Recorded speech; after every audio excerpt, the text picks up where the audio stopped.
Audition à l'Assemblée nationale, les membres de la Commission des finances, du budget et de la comptabilité publique ont auditionné le ministre du Budget et des Comptes publics, Christian Magnagna, sur le projet de loi de finances rectificative pour l'année 2015. Jules Daflor-Odembe de la presse de l'Assemblée nationale.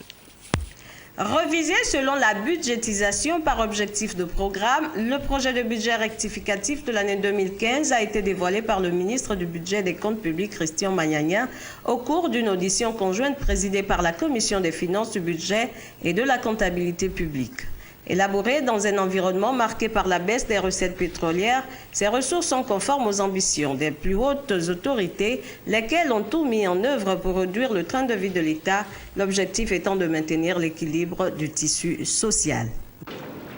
Ainsi, pour l'année 2015, les prévisions révisées du cadrage macroéconomique et budgétaire affichent-elles des opérations budgétaires et de trésorerie équilibrées en ressources et en charges à hauteur de 2 659 milliards de francs CFA, contre 3 073,3 milliards de francs CFA à l'initiale,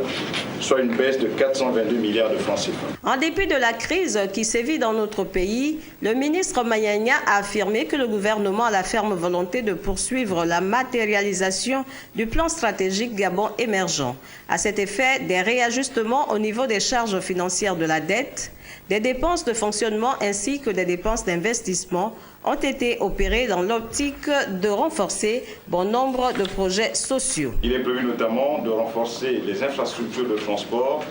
ainsi que l'alimentation en eau et en électricité de la ville de Libreville et des communes périphériques. De promouvoir le secteur productif à travers le développement des activités génératrices de revenus issues de la stratégie d'investissement humain du Gabon